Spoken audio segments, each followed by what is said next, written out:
pikiran di tahun ajaran baru nanti ini kami akan berhadapan juga dengan inputan siswa baru yang hampir 2 tahun dia tidak sekolah. Selamat pagi teman-teman, para penonton Apa cerita-cerita lah ya. Oke, kita cerita-cerita aja lah pagi ini ya. Ngobrol-ngobrol santai terkait pandemi yang sudah hampir berjalan kurang lebih 2 tahun, kemudian tentang dunia pendidikan selama masa pandemi ini lah. Oke, saya tidak sendirian, bersama rekan saya Bang Firman. Kebetulan beliau ini merupakan aktor atau pelaku di dunia pendidikan begitu. Oke. Gimana kabarnya Bang Firman? Alhamdulillah baik ya. Baik ya. Oke. Biarpun dingin. Gimana nih selama pandemi ini Bang? Kondisi ya apa sih yang dirasain selama pandemi gitu? Selama pandemi sih memang tidak normal lah intinya ya. Udah dari bulan Maret ya, Maret ya. Tahun 2020. Ini udah setahun, kurang lebih setahun setengah, belum sih setahun setengah ya, setahun berapa bulan itu ya, setahun 3 bulan ya. Tahun 3 bulan masih situasinya masih tidak normal lah intinya, tidak kayak kita biasa sekolah. Anak-anak semangatnya tinggi gitu kan, guru-gurunya juga semangat. Nih semangatnya makin kendor rasanya semangatnya. Makin kendor ya? Makin kendor rasanya semangatnya. Oke, apa nih maksudnya melihat kondisi pandemi sekarang nih, merasa lebih parah dibandingkan setahun di tahun 2020 lalu, atau semakin parah nih 2021 nih? Pandeminya makin parah. Pendidikan juga turun naik intinya. Sempat lumayan normal kemarin di awal tahun gitu kan. Lumayan normal, udah bisa masuk pakai SIP. Ini minggu ini kembali lagi BDR lagi gitu kan. Sedangkan kondisinya kan tiap sekolah ini kan kondisinya beda-beda kan. Ya mungkin hampir sebagian besar orang lah ngerasa pandemi ini lumayan memukul gitu ya. Apalagi di sektor pendidikan gitu. Nah gimana nih Bang, apa kabar sekolah nih? Jadi sekolah nih memang sementara nih hidup segan mati tak mau lah intinya. Karena kan sekolah kita kan dibagi 2 nih. Ada yang mereka bisa daring gitu kan, dengan fasilitas yang ada lah, sinyal segala macam.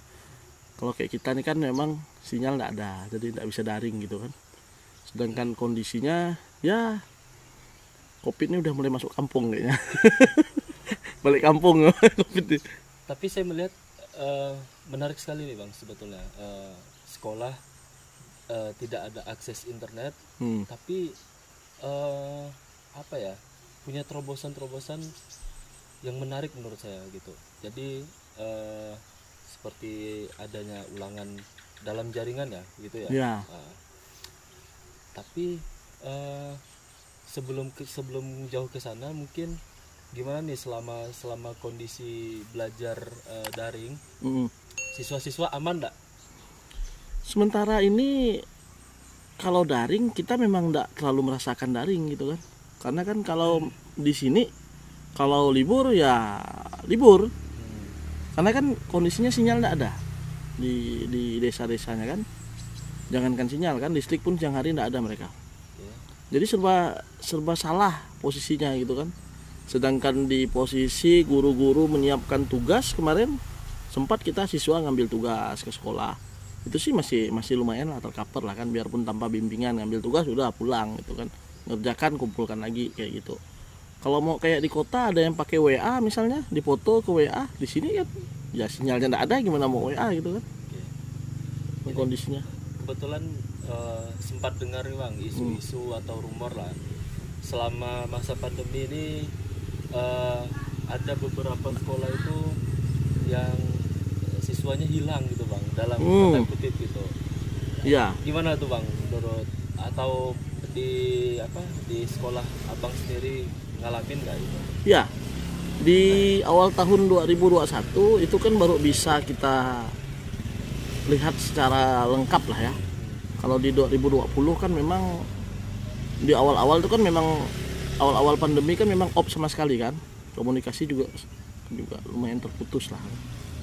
masuk tahun ajaran baru, siswa baru masih kita masih bisa kontrol. Yang kelas 7-nya kita tahu lah datanya.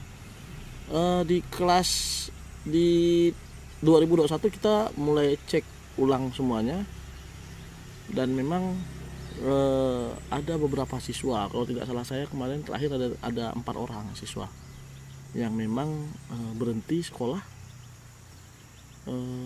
Infonya sih menikah. Itulah untuk ukuran siswa SMP kan. Kemudian kita juga coba panggil segala macam orang tuanya, tapi tidak ada respon lah intinya, karena memang sudah menikah gitu kan. Infonya seperti itu, gitu kan, seperti itu. Jadi apakah sebetulnya dari sekolah ini enggak sih ya melakukan apa ya, semacam mencari tahu lah atau menggali gitu kan, sebetulnya kenapa sih para siswa ini kok sampai hilang gitu Bang? Apakah mereka jenuh dengan kondisi kondisi pandemi ini dan sistem belajar yang ya kurang menyenangkan gitu? Ya bisa jadi. Kita sempat saya minta kawan-kawan wali kelas dengan guru kan untuk berkomunikasi lah dengan pihak keluarga segala macam. Ya memang sudah tidak mau sekolah, seperti itu jawabannya. Kalau saya melihatnya ini hampir tidak pernah sih kejadian seperti ini sebenarnya. Berhenti itu biasa gitu kan. Tapi tidak dengan gaya seperti ini gitu kan. Bisa jadi karena memang tidak ada bimbingan kan. Yang namanya BDR kan kita bisa mengontrol pelajaran, kita bisa mengatrol dari segi kognitif misalnya pengetahuannya, tapi sikap dan tingkah laku kan kita tidak bisa mengontrol. Sulit kita mau mengontrol karena ya tidak ada ketemu kan, gitu. Tinggal mengharapkan orang tua, yang orang tuanya juga sibuk juga kerja gitu. Artinya ada beberapa hal atau beberapa peran yang seharusnya sekolah bisa lakukan untuk para siswa ini merasa kurang sentuhan mungkin. Iya. Kalau biasanya kan selalu ditegur kan, kalau di sekolah kan pagi ke sekolah sampai siang kan ditegur, paling enggak kalau ada masalah guru-gurunya udah tahu dari awal gitu kan.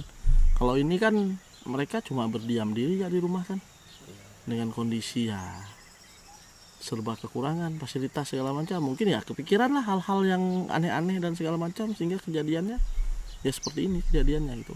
Saya juga berkomunikasi dengan beberapa rekan kepala sekolah dan memang mengalami hal yang sama juga. Mengalami hal yang sama ya? Iya. Apa ya?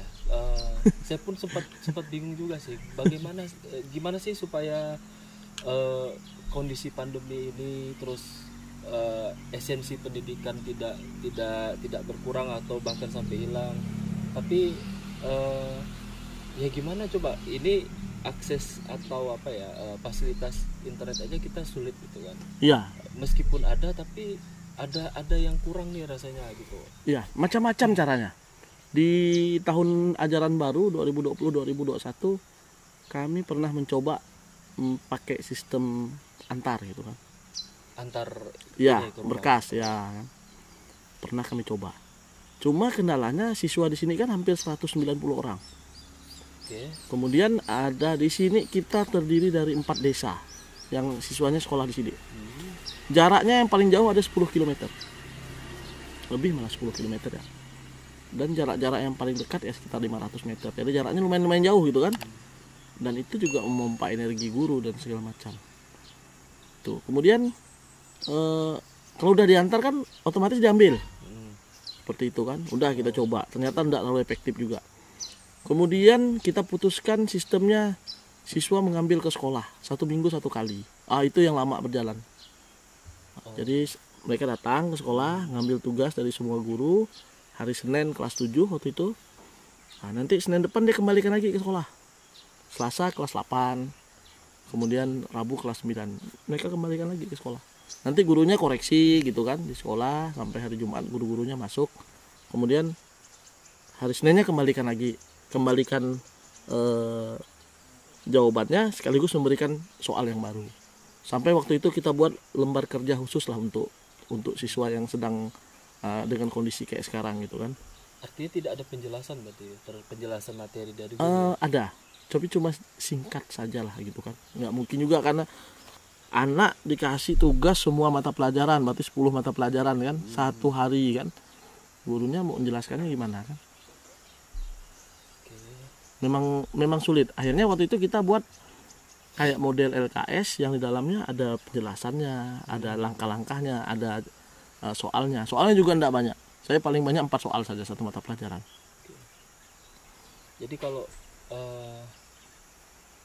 saya ngerasanya jadinya sekolah itu ya kita tinggal beli buku sebetulnya ya. Iya. Sebetulnya jadinya tinggal beli buku, bisa belajar sendiri. Udah enggak perlu kan? Iya, udah enggak perlu sekolah gitu. Iya. Kalau ngelihat kondisi kayak gini lah. Tapi kayak misalnya kebijakan sistem pembelajaran dalam jaringan seperti itu, artinya hanya cocok untuk daerah-daerah yang punya akses atau fasilitas internet. Iya. Kalau kita terlalu banyak kendalanya, terlalu kompleks gitu ya kendalanya. Di tahun baru kemarin, sebenarnya Januari 2021 itu kita sudah mulai berjalan normal, biarpun pakai shift gitu kan. Siswa masuk Senin sampai Jumat. Nah, cuma dia sampai jam 9 saja di sekolah. Ya lumayan lah gitu kan, masih dapat bimbingan lah dia kan. Semua mata pelajaran dapat bimbingan. Kita juga sempat kemarin biar tidak terlalu ribet di sekolah, kita buat sistem dalam jaringan untuk penilaian, mulai dari penilaian tengah semester. Rencananya mau dilaksanakan sekarang juga nih. Tapi mendadak angka Covid di sini kan naik tinggi kan. Jadi ya kembali lagi kayak gini gitu akhirnya. Dengar-dengar ini ulangannya sampai ditunda ya Bang ya? Iya. Kita udah siapkan semuanya kemarin untuk penilaian akhir tahun. Kita sudah siapkan semuanya, perangkatnya, soalnya, segala macam. Siswa-siswanya juga udah semangat kan. Mereka masuk juga pakai protokol di sini, cuci tangan, hand sanitizer, kemudian masker juga dipakai gitu kan. Setelah ini udah kita siapkan, terakhir di desa sekitar sini ada satu desa ada yang sampai 4 yang positif. Akhirnya kita juga takut juga kan, nanti lalu kita yang dipermasalahkan gitu kan. Dengan kondisi yang ada ya udah, ya terpaksa kita bahas ulang lagi, kita cari strategi baru lagi gitu kan. Mau gimana akhirnya penilaian akhir tahun yang mau dilaksanakan ini gitu kan. Kalau diantar ke rumah-rumah juga pasti yang antar juga mulai agak takut juga nih, karena sudah mulai ada kematian kan ya, yang menyebabkan sampai meninggal gitu kan. Jadi makin guru-gurunya juga makin takut ya, manusia biasa sih, wajar-wajar saja lah gitu kan. Oke lah, terakhir mungkin nih Bang. Ya kalau ngomongin pandemi sih kayaknya semua orang banyak ngeluh lah, banyak mengutuk lah gitu intinya. Terakhir nih Bang, kalau misalnya nih kan banyak sekali saya baca di televisi juga, banyak sekali para akademisi maupun para pengamat itu mengatakan pandemi ini ya akan berakhir di 2022 ataupun 2023 gitu. Iya. Nah, gimana menurut Abang yang seandainya hingga 2022 ataupun 2023 kondisinya malah makin parah nih pandemi ini terkait dunia pendidikannya? Memang serba sulit ya. Saya kepikiran di tahun ajaran baru nanti ini kami akan berhadapan juga dengan inputan siswa baru yang hampir 2 tahun dia tidak sekolah. Oke. Kan siswa baru kan, dari sekolah dasar kan. Kita tidak tahu tingkat pengetahuannya, membaca segala macam seperti apa. Kedepannya memang kita intinya kan kalau sekolah ini kan sekolah pemerintah. Jadi kita mengikuti himbauan dan aturan dari pemerintah lah. Seperti apa? Kalau fasilitasnya sudah memadai, kita akan siapkan blended learning nanti. Kita akan gabungkan antara daring dan luring. Bisa online, kemudian bisa juga semi gitu kan, setengah online, setengah tidak gitu kan. Di sini saya rasa guru-gurunya juga sudah lumayan siap untuk itu gitu kan. Cuma kalau masih tidak ada fasilitas ya kita juga bingung. Kalau kasusnya tinggi ya mau enggak mau kan terpaksa tidak ini kan, tidak ada pembelajaran. Nah, tidak ada pembelajaran ya kita juga bingung juga gitu kan akhirnya, apakah lanjut atau apa. Tapi kita usahakan seperti dulu lah kalau bisa. Paling kemungkinan terburuknya ya pakai sistem shift seperti waktu di awal tahun pelajaran baru gitu kan. Seperti itu. Oke, cukup ya Bang ya. Oke, sip. Oke, baik, terima kasih. Mungkin ya lumayan lah obrolan kita pagi ini ya. Mulai pagi ya. Oke, sampai ketemu di episode selanjutnya. Oke.